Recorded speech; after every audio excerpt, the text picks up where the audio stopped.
आम भद्रा कृतो यन्तु विश्वतः वसुधैव कुटुंबकम। आज जनपद जौनपुर के बेसिक शिक्षा विभाग के तत्वाधान में G20 जन भागीदारी जनपद स्तरीय शिक्षा गोष्ठी डायट के पावन सभागार में आहूत है, जिसमें मुख्य अतिथि के रूप में पधारे हुए माननीय मंत्री जी माननीय गिरीश चंद्र यादव जी, साथ ही में यहाँ के सम्मानित यशस्वी अनुभवी हमारे पीएस नंबर के अधिकारी प्रिंसिपल साहब, अग्रज, मैं हार्दिक अभिनंदन वंदन करता हूँ और सभी का हार्दिक इस्तकबाल करता हूँ। सर, आपको अवगत कराना है कि जो बेसिक शिक्षा विभाग प्रशासनिक विंग, बीएसए कार्यालय, प्रशिक्षण विंग, डायट कार्यालय, हम लोग सभी पूरी टीम भावना से जनपद जौनपुर को शिक्षा के क्षेत्र में हम लोग बेहतर दिशा देने का भरसक प्रयास कर रहे हैं। जिला एवं ब्लॉक स्तरीय टास्क फोर्स की व्यवस्था का बैठक का आयोजन किया गया, जिसमें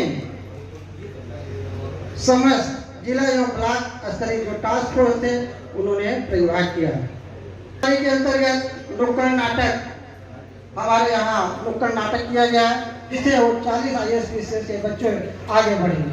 और इसी के साथ साथ CET जो भी हमारे कंपटीशन है उनके लिए अलग पैकेज बने हुए हैं, किया जाता है।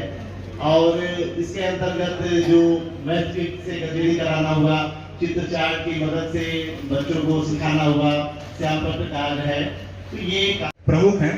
जैसे कि शिक्षक संकुल सर्वप्रथम अपने विद्यालय को एक निपुण विद्यालय के रूप में सबके सामने रखेगा। तत्पश्चात हर महीने बैठक कर बाकी स्कूलों को भी निपुण बनाने में सहयोग करेगा।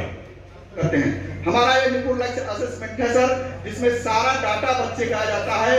उस डाटा के हिसाब से प्रत्येक बच्चा हमारे लक्ष्य जो निर्धारित किया गया है उसमें कहाँ है, उस लक्ष्य के कि G20 एक 20 राष्ट्रों का समूह है, जिसमें एक प्रगतिशील अर्थव्यवस्था प्लस यूरोपीय संघ, जिसमें भारत भी एक सदस्य है, और जिसका आसन्न सम्मेलन भारत में वर्तमान सरकार के नेतृत्व में सितंबर में प्रस्तावित है, 9-10 सितंबर को। और भारत का हिंदुस्तान के वाङ्मय का एक सूक्त वाक्य है, हमारे मनीषियों ने लिखा है, वसुधैव कुटुंबकम।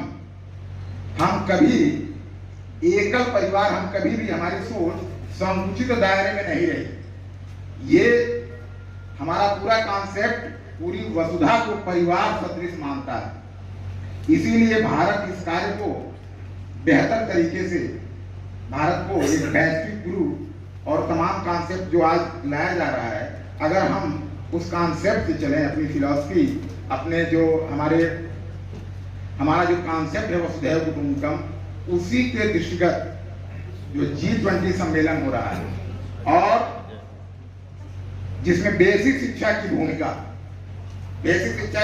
यह है कि हम अपने बच्चों को, अपने उन नन्हे मुन्ने बच्चों को इस तरीके से निपुण बनाएं, इस तरीके से स्किल्ड करें कि वो अंतर्राष्ट्रीय अर्थव्यवस्था से आने वाले समय में तादाद में स्थापित कर सकें।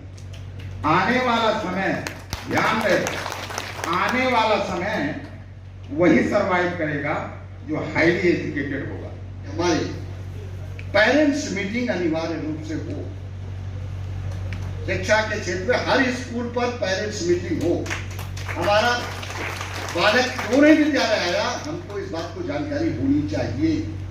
ये हमारी प्राथमिकता में होना चाहिए। हमारे गुरुजन को इस बात को पता होना चाहिए कि अमुक मुकेश, नीलेश, रितेश क्यों नहीं विद्यालय आए, आखिर कारण क्या है। इसका स्वास्थ्य ठीक नहीं है, क्यों पढ़ने नहीं है, उसके पीछे कारण क्या है। अगर हम ये जानने की अगर कोशिश करेंगे, तभी जाके अच्छी शिक्षा और शिक्षा के क्षेत्र में विस्तार और आगे बढ़ना और अभिभावक का विश्वास जीतना, ये सभी काम हो सकते हैं। इसलिए हमको इस बात को जरूर देखना चाहिए। और हमने इस बात को भी कहा था कि उनके अंदर जो है लोगों के अंदर कंपटीशन जरूर है। एक ही स्कूल में ही कक्षा 3 का ही विद्यार्थी और 3 में 2 भाग करेंगे, 2 भाग करके उनके बीच कंपटीशन कर हर क्षेत्र में।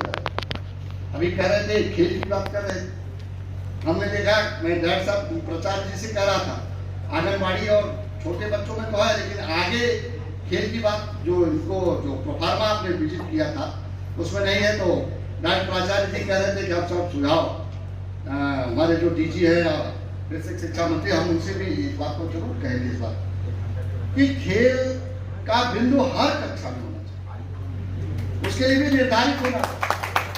क्योंकि अभी हमने खेल नीति में इस बात का प्राविधान किया, हमने इस बात का प्राविधान किया है कि हम मान्यता तभी देंगे उनको, चाहे माध्यमिक हो, चाहे प्राथमिक हो, चाहे कॉन्वेंट हो, चाहे आईसीएसई बोर्ड हो, चाहे सीबीएसई बोर्ड। हम लोगों ने इस बात का पहल किया, उत्तर प्रदेश में उनको मान्यता की एनओसी अगर आप जारी करेंगे तो पहले खेल के मैदान को उनको दिखाना ही पड़ेगा। अब सोचेंगे खेल से क्या फायदा?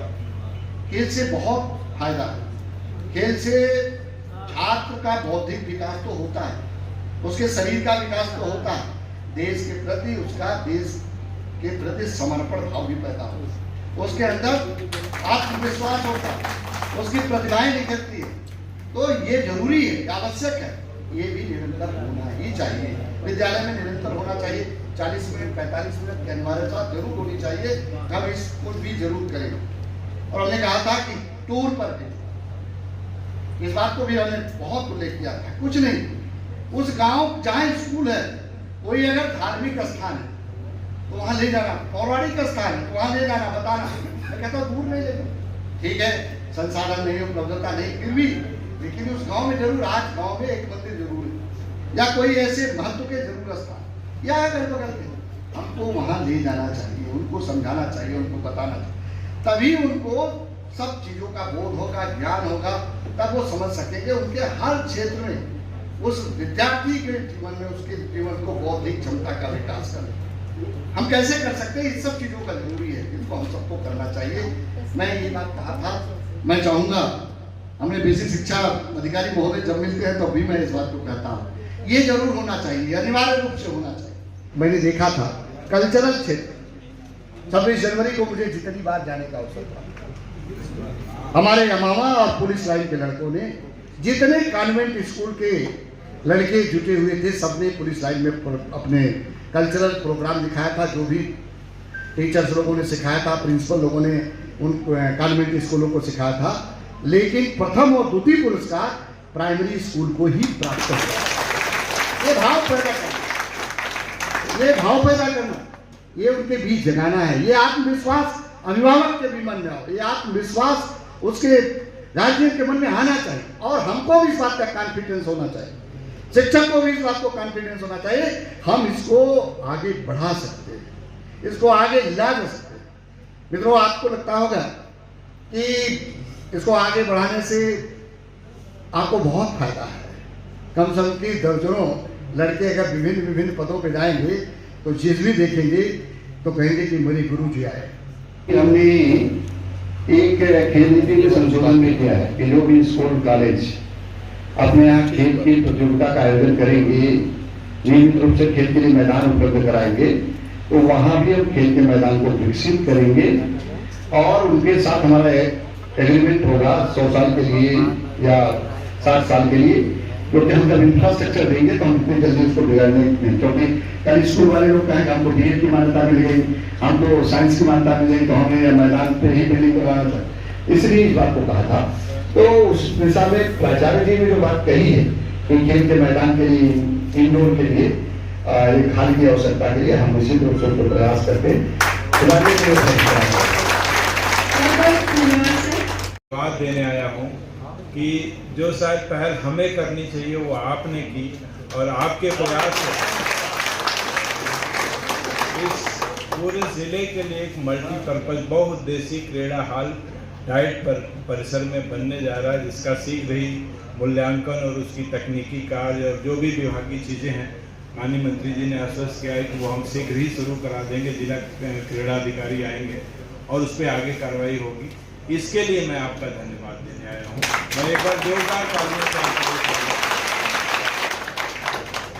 दूसरा, हमारे जन सहयोग से जो लाइब्रेरी बनी है, अभी आप सभी ने बहुत ज़्यादा BSA साहब ने पुस्तकें मंगाई हैं और मुझे ताजुब हुआ अभी उसमें रांची से, रायपुर से, जिनको मैं जानता नहीं वहाँ से भी किताबें आ रही। मैंने बस एक पहल की है, लेकिन तमाम देश के कोने कोने से किताबें आ रही हैं और हमारा लक्ष्य है कि उत्तर प्रदेश की सबसे बड़ी लाइब्रेरी जौनपुर में। सर, अभी हमारे कुल 40 बच्चों की हमने काउंसलिंग की है। आपकी जो मंशा है बच्चे IAS PCS यहीं से बने, अभी वो बच्चे आपसे रूबरू भी होंगे। 40 बच्चों ने ये संकल्प किया है कि मुझे यहीं से IAS और PCS बन के जाना है। हमने उनकी पढ़ाई के लिए जितनी भी कापी किताब नोट्स दिल्ली से, इलाहाबाद से जितनी भी ज़रूरत है सब मंगवा के डाइट में रख दिया है। और हमारे ये बच्चे जो विशेष बच्चे हैं, प्रतिदिन 10 से 5 उस लाइब्रेरी में 7 घंटे का अध्ययन कराने का, गाइड करने का, मोटिवेट करने का काम हम करते हैं।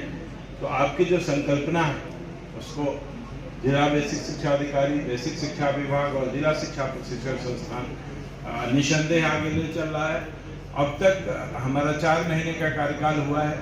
4 महीने के कार्यकाल में उत्तर प्रदेश का जौनपुर जिला डाइट के परिप्रेक्ष्य में उत्तर प्रदेश के लिए मानक बन चुका है और हर मीटिंग में पहले नंबर पर जिला शिक्षा प्रशिक्षण संस्थान जौनपुर रहता है। और DG सर ने अधिकारियों को निर्देशित किया है, तुम लोग जाओ और जौनपुर मॉडल के डाइट को देकर आओ और यहाँ से अपना शुरुआत करें। मैं बस आज अभी इतना ही, क्योंकि अभी हमारा समय चलेगा।